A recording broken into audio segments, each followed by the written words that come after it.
America के राष्ट्रपति Donald Trump ने एक बार फिर अंतर्राष्ट्रीय राजनीति और वैश्विक ऊर्जा बाजार को लेकर बड़ा बयान देकर हलचल मचा दी है। वॉशिंगटन डीसी में आयोजित एक प्रेस कॉन्फ्रेंस के दौरान ट्रंप ने दावा किया कि भारत अब ईरान से कच्चा तेल खरीदने की बजाय वेनेजुएला से तेल आयात करेगा। उन्होंने कहा कि भारत और वेनेजुएला के बीच इस संबंध में समझौता पहले ही तय हो चुका है और भारत इस दिशा में आगे बढ़ने के लिए तैयार है। ट्रंप के इस बयान के बाद वैश्विक ऊर्जा नीति और कूटनीतिक समीकरणों को लेकर कई सवाल खड़े हो गए हैं। खास बात यह है कि अभी तक भारत सरकार या भारतीय विदेश मंत्रालय की ओर से इस दावे पर कोई आधिकारिक प्रतिक्रिया सामने नहीं आई है। ऐसे में यह स्पष्ट नहीं है कि ट्रंप का यह बयान वास्तविक समझौते पर आधारित है या फिर रणनीतिक दबाव बनाने की कोशिश। अपने बयान में ट्रंप ने यह भी कहा कि अगर चीन चाहे तो वह भी वेनेजुएला से तेल खरीद सकता है। इस टिप्पणी को अमेरिका की व्यापक ऊर्जा और विदेश नीति के संदर्भ में देखा जा रहा है, जहां वह ईरान पर प्रतिबंधों को सख्ती से लागू करने के साथ साथ वेनेजुएला को लेकर भी अपने रुख में रणनीतिक संदेश दे रहा है। विशेषज्ञों का मानना है कि भारत लंबे समय से अपनी ऊर्जा जरूरतों के लिए विविध स्रोतों की तलाश करता रहा है। भारत दुनिया का तीसरा सबसे बड़ा कच्चा तेल आयातक देश है और उसकी ऊर्जा सुरक्षा काफी हद तक आयात पर निर्भर करती है।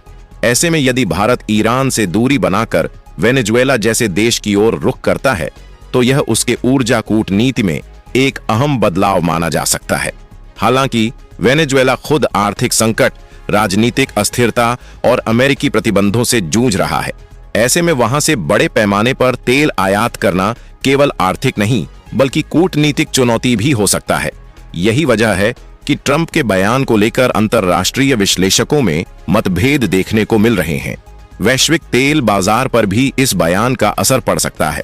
यदि भारत जैसे बड़े उपभोक्ता देश अपने तेल स्रोत बदलते हैं तो इससे तेल की कीमतों, सप्लाई चेन और ओपेक देशों की रणनीति पर प्रभाव पड़ना तय है।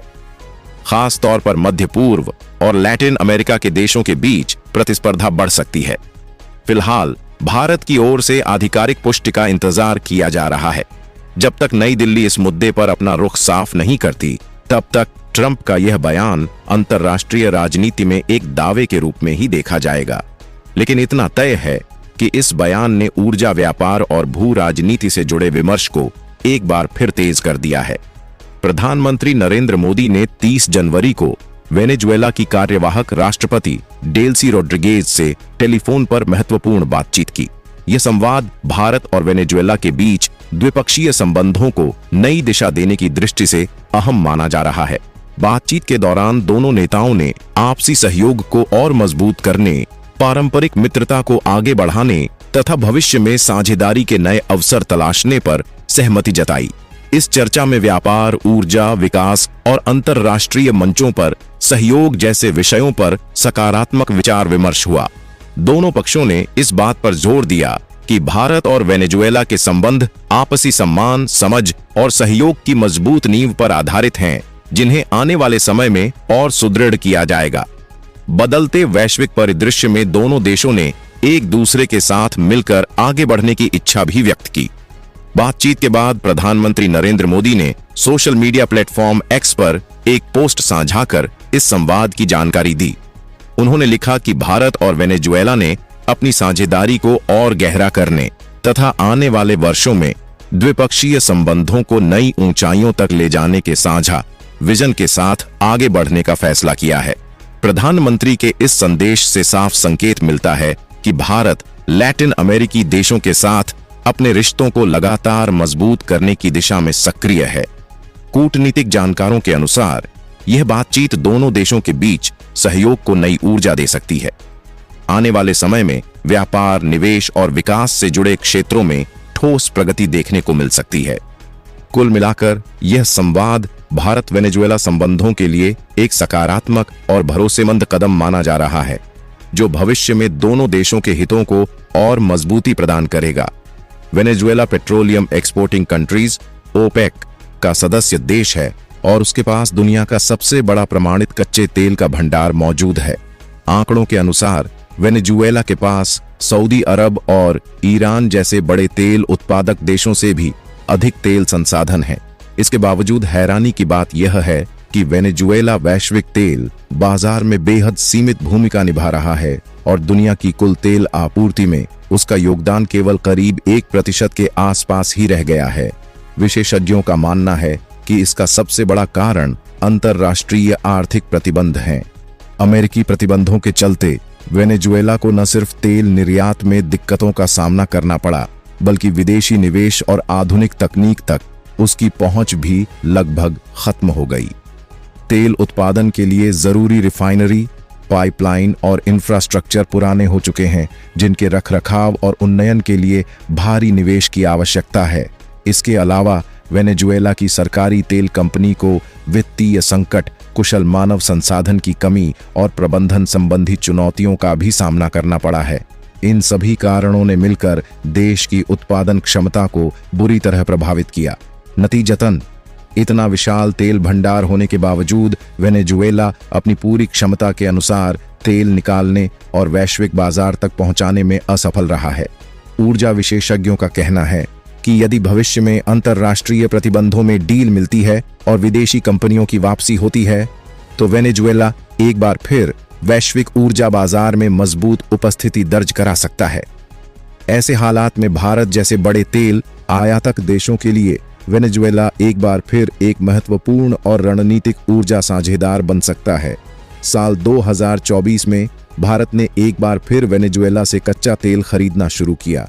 इसकी मुख्य वजह यह रही कि अमेरिका ने 2023 से 2024 के दौरान वेनेजुएला पर लगाए गए कुछ आर्थिक प्रतिबंधों में आंशिक डील दी थी।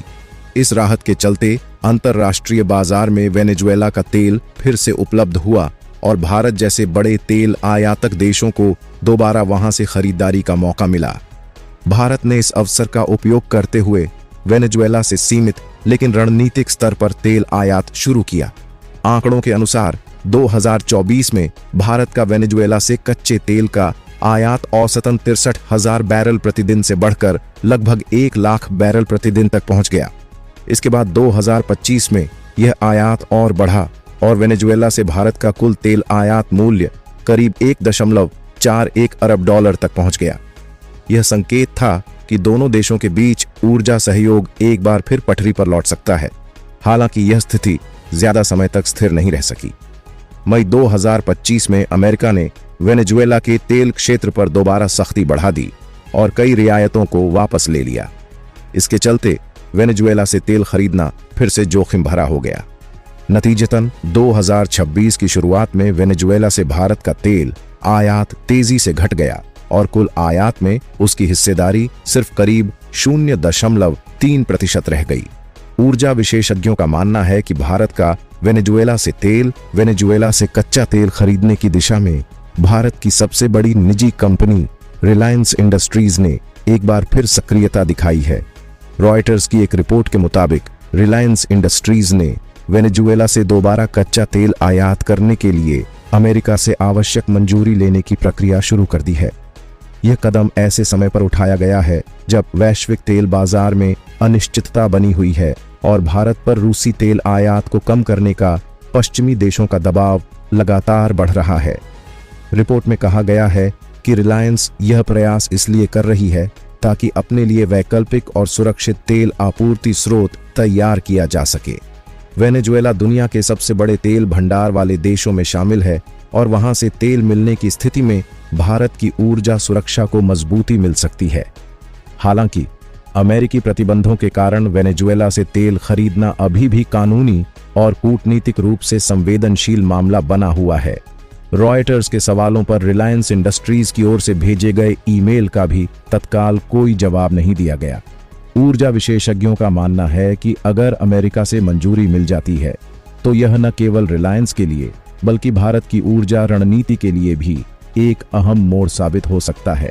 इससे भारत को तेल आयात के नए विकल्प मिलेंगे और वैश्विक दबावों के बीच संतुलन बनाने में मदद मिल सकती है। पिछले साल तक रिलायंस इंडस्ट्रीज वेनेजुएला से रोजाना औसतन करीब 63,000 बैरल कच्चा तेल खरीद रही थी। ये खरीद अमेरिका से विशेष लाइसेंस मिलने के बाद की जा रही थी। रिलायंस इससे पहले भी अमेरिकी मंजूरी के तहत वेनेजुएला से तेल आयात कर चुकी है। कंपनी के पास गुजरात में स्थित दुनिया का सबसे बड़ा रिफाइनरी कॉम्प्लेक्स है, जिसकी कुल रिफाइनिंग क्षमता लगभग 14 लाख बैरल प्रतिदिन है। इतनी बड़ी क्षमता को सुचारू रूप से चलाने के लिए रिलायंस को लगातार और विविध स्रोतों से कच्चे तेल की जरूरत होती है। रिपोर्ट्स के मुताबिक साल 2025 के पहले 4 महीनों में वेनेजुएला की सरकारी तेल कंपनी PDVSA ने रिलायंस को 4 जहाजों के जरिए कच्चा तेल भेजा था। यह आपूर्ति रोजाना करीब 63,000 बैरल के बराबर थी। इस दौरान भारत में वेनेजुएला का तेल पहुंचना इस बात का संकेत था कि दोनों पक्षों के बीच ऊर्जा व्यापार सीमित दायरे में फिर से सक्रिय हो रहा है। हालांकि यह व्यवस्था ज्यादा समय तक नहीं चल सकी। मार्च से अप्रैल 2025 में अमेरिका ने वेनेजुएला से जुड़े अधिकांश तेल लाइसेंस निलंबित कर दिए और उन देशों को चेतावनी दी जो वेनेजुएला से तेल खरीद रहे थे।